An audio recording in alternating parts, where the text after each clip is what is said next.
is permeating throughout this entire league toward Caitlin Clark is nasty work. Paige Beckers live on Sue Bird's podcast, and you can see it on her face during the pregame telecast, the disgust and the sickness she has when it comes to Caitlin Clark. It must be studied. Damn, homie. In high school, you was the man, homie. What the hell happened to you? Mainstream sports press and the WNBA power structure spent months trying to convince the public of one enormous, carefully packaged story. From polished studio sets, commentators stared into the lens and insisted the hostility, reckless fouls, and unmistakable disrespect directed toward Caitlin Clark were nothing more than ordinary competitive intensity. They acted as though everything inside the league was perfectly healthy while attempting to bury the uncomfortable reality unfolding behind the scenes. According to their version, the players were simply competing hard, and nothing more sinister was happening. But raw emotion can only remain hidden for so long, and eventually the truth finds a way into the open. Then came the moment that sent the WNBA conversation into complete chaos and lit up social media. The carefully maintained image finally cracked when Paige Beckers, one of the biggest names in women's basketball, and a player many believed the media hoped to position as the next superstar, appeared to acknowledge feelings of jealousy. Yet that admission was only the beginning of the drama. While critics argued, complained, and searched for explanations on podcasts, Clark did not release a carefully worded statement or fire back through social media. Instead, she arrived at All-Star Weekend, activated another level, and played with the aggression of someone determined to take control of the entire event. From the opening night, she seized the attention surrounding the MVP discussion and turned the league's premier showcase into a stage built around her presence. And as surprising as the comments connected to Beckers may have seemed, they were nothing compared with the uncomfortable contrast Angel Reese faced under the brightest possible spotlight. Keep watching closely, because the league's hidden emotions were suddenly visible to everyone. Watching like Law and Order, and they got evidence in different cases they got to lay out on the table. Don't go nowhere. We got a bunch of little evidence here, okay? Look at this. I see a lot of Paige Beckers fans talk about how she can't stand Caitlin Clark. This might help y'all understand why. Jealousy and envy, not easy emotions to deal with. Take a listen at what Paige Beckers had to say here. And then it just felt like women's basketball just took the world by storm, and rightfully so. So I'm not, and I felt bad because I felt like jealous in a way, and I felt like envious, and I've never been that type of person. I felt jealous and I felt envious. Now, when she talks about women's basketball taking over, who is she talking about? Understand why league executives and longtime insiders appeared so unsettled, you have to examine the battle for attention unfolding away from the scoreboard. Many of these athletes have been dominant since childhood. They were the stars of their schools, the leaders of their teams, and the players accustomed to controlling every room they entered. Then a guard from Iowa arrived and instantly altered the center of gravity for the entire sport. Arenas began filling, charter travel became a major issue, merchandise moved rapidly, and television audiences reached levels the league had chased for years. Yet the public was not crediting the established veterans for that explosion. Most of the attention was centered on number 22. During a widely discussed media appearance, the weight of Clark's popularity, commercial influence, and drawing power seemed to break through the usual public relations language. Beckers spoke about jealousy and envy while discussing the attention surrounding Clark, then attempted to redirect the conversation toward broader questions about compensation in women's sports.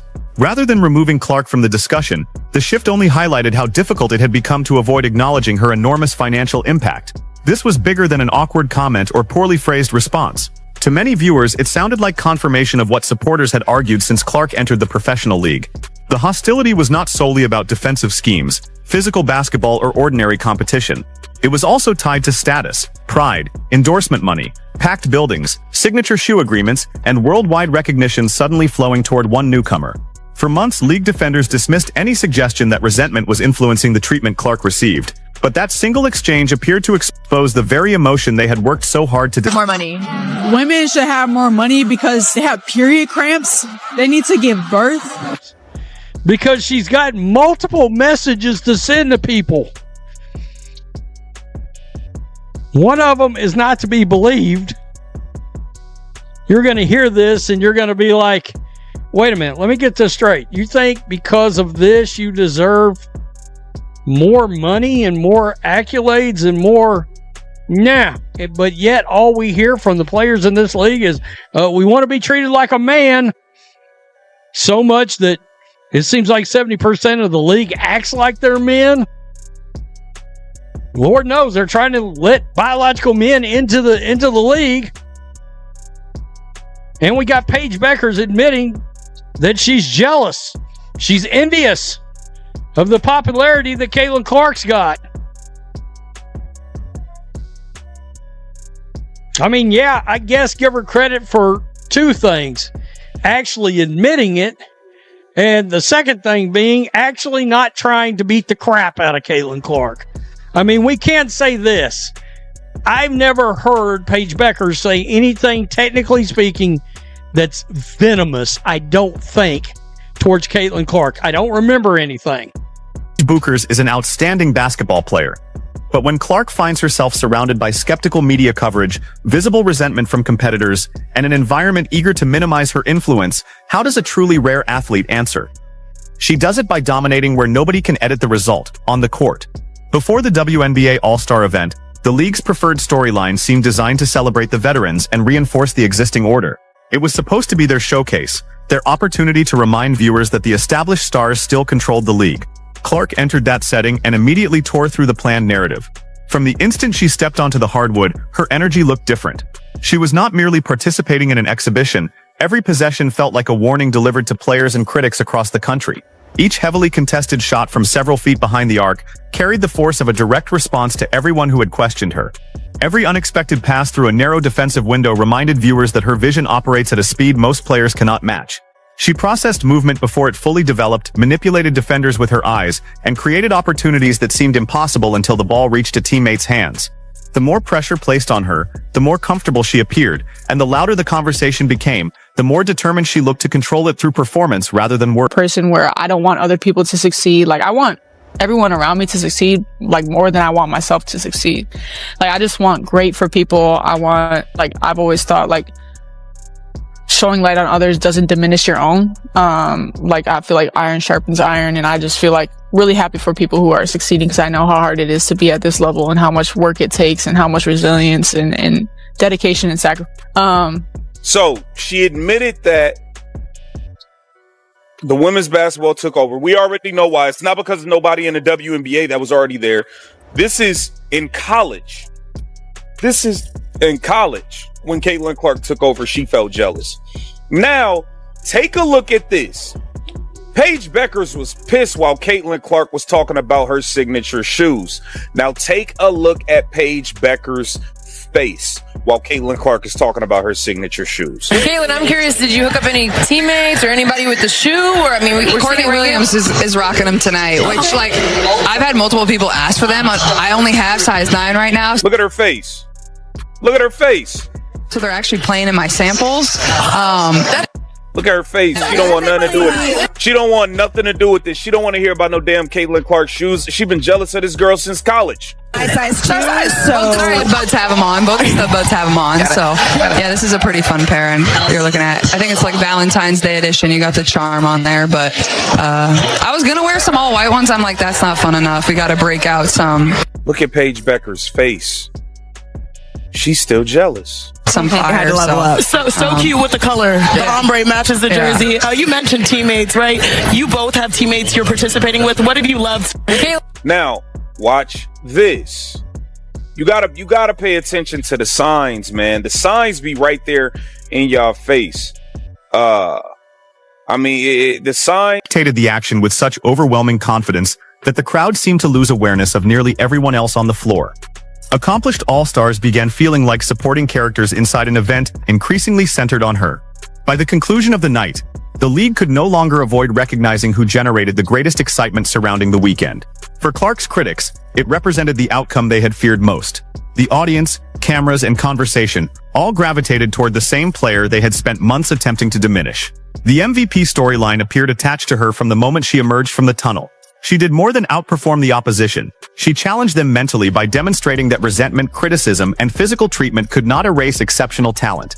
But this is where the story gained an even sharper twist, and it is the contrast league promoters would rather avoid discussing. While Clark was delivering a showcase, attracting attention, and strengthening her place in the sport's rapidly changing history, another highly promoted figure was experiencing a much more difficult night. As the player framed as Clark's greatest rival struggled to match the moment, Angel Reese drew attention for missed attempts around the basket, creating an uncomfortable side-by-side comparison, while millions of viewers were Things in the world and we carry so much on our shoulders. I feel like we're fearless. I'm going to keep it real. Casual sports fans, we don't want to hear that crap. I mean, we just don't. We don't want to hear it. We want to watch you play as an athlete. We don't want to hear about your once a month situation. Sorry, we don't want to hear about it. Oh, and they wonder why the league didn't grow forever. This league is never about basketball. The story is never about basketball. It's the damnedest thing I've ever seen. Paige Becker's on being jealous of Cece. And then it just felt like women's basketball just took the world by storm, and rightfully so. So I'm not, and I felt bad because I felt like jealous in a way, and I felt like envious, and I've never been that type of person where I don't want other people to succeed. Like, I want everyone around me to succeed, like, more than I want myself to succeed. Like, I just want great for people. I want, like, I've always thought, like, showing light on others doesn't diminish your own. Like, I feel like iron sharpens iron, and I just feel like really happy for people who are succeeding, because I know how hard it is to be at this level and how much work it takes and how much resilience and dedication and sacrifice. I mean, yeah, it's wild. The jealousy is from the top down. The WNBA hates Clark. They can't stand that it took a white, straight female to make the league known. They hate it. Darnell, they hate it. Yeah, they're livid about it. When your lifeblood of your league, in your opinion, is at your activism and your sexual preference and your skin color, between the two performances became impossible to ignore. While spectators rose from their seats and reacted to nearly every play Clark created, Reese appeared to have trouble converting routine opportunities close to the rim. Each missed finish added another visible example for fans already debating the difference in their offensive skill sets. For Clark supporters, the entire sequence felt like poetic justice written by the basketball gods. For months, opponents had tried to slow her through excessive contact, hard fouls, personal criticism, dismissive commentary, and constant media narratives designed to reduce her importance. But once the biggest stage arrived, there was no editing, no hiding, and no way to talk around what viewers could see with their own eyes. The league had marketed the situation as a balanced rivalry, yet the night appeared far more one-sided than that promotional framing suggested. Critics who had spent the season explaining away Clark's success were suddenly running out of arguments. The WNBA conversation had entered a completely different phase, and the balance of influence seemed permanently changed. Bookers had publicly addressed feelings of jealousy, Reese was being criticized for missed shots under national attention, and Clark remained at the center of everything, carrying the loudest support and the strongest claim to the weekend spotlight. The established hierarchy had attempted to control access to the league's biggest platform. But Clark did not politely ask to enter. She arrived, forced the doors open, and changed the structure surrounding the sport. The energy done got real weird around here, and I don't understand why. Well, I guess I do understand why. You admitted to being jealous. Take a look at this. Paige admitting her jealousy and envy for Caitlyn is exactly what we've been telling y'all. There's nothing wrong with jealousy, but when you turn it into bitterness and hatred, then it becomes a problem. I'm glad she could be open about it, because we know most of the players feel that way. That's a fact. That's a fact. We know most of the players feel that way. And then there are the players who take it out on her, whether it's on the court or on threads, and then they throw in the racism angle because it's easy to do because she's white girl from Iowa. I agree. If you think that Paige is the only one that said it out loud, don't get it confused. Paige is just the one to say it out loud that she was jealous of Caitlyn Clark. that she is envious. She couldn't even cover it up on her face during that pregame stuff. She couldn't cover it up. Take a look at this. Accepting and acknowledging those feelings is what stops it from becoming bitterness and hatred. World would be so much better if others followed her example. I mean, wow, considering Paige gets to be beloved while CeCe every move is demonized. Careful about envy. Even the people are saying it. She looked so bored and awkward in the interview yesterday. That is a fact. Paige Beckers came out and admitted that she was jealous. Take a look at these comments. Should I say at least Paige has the decency to admit it? The rest of them straight up haters with no guts to admit it.